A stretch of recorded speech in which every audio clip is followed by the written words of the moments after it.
নমস্কাৰ, মই আশ্চৰ্য বৰপাত্ৰ।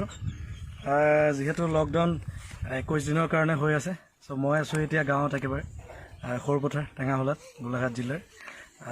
আৰু এইকেইদিন সকলোকে কৈছোঁ যে আপোনালোক ঘৰত থাকক, ঘৰৰ লগত টাইম স্পেণ্ড কৰক। আৰু আমি এতিয়া মই ঘৰতে খেতি আছিলেই অলপ, চ' তাতে মই নতুনকৈ কৰি আছোঁ। 20 দিনৰ ভিতৰত দেখাম কি কৰিলোঁ। আৰু আমাৰ এতিয়া এইখিনি আছে বন্ধাকবি, এইবোৰ আগতে হোৱা ঘৰৰ মানুহে কৰে, মই নতুনকৈ কৰিছোঁ। তো কি কৰিছোঁ মই দেখাম বাৰু। ভাত কেৰেলা, জিকা, ভেন্দি, ৰঙালাও, আৰু 20 দিনত কিমান আগবাঢ়ে দেখাম।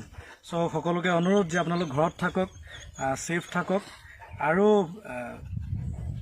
লকডাউন দিয়াৰ পিছত অনুভৱ হৈছে যে আচলতে বছৰটোত কৰোণা বুলি নহয়, যে প্ৰত্যেক বছৰে কিন্তু অন্ততঃ 10 দিন হ'লেও লকডাউন দিব লাগে, কাৰণ তেতিয়া জীৱনটো কি বুজি পোৱা যায়।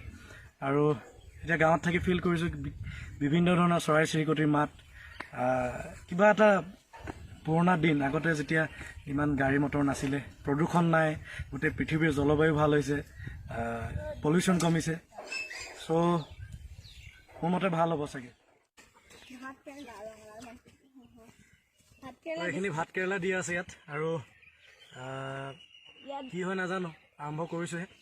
চ' আপোনালোকেও ঘৰতে থাকক, যি পাৰে কৰক, ঘৰৰ মাজত থাকক, ঘৰত টাইম দিয়ক, আৰু ইজনে সিজনৰ পৰা আঁতৰি থাকক। ছ'চিয়েল ডিষ্টেঞ্চটো অকণমান মেইনটেইন কৰক, তেনেহ'লে সকলোৰে কাৰণে ভাল হ'ব। আৰু দেশখনৰ লগতে পৃথিৱীখন বচাওক। ধন্যবাদ।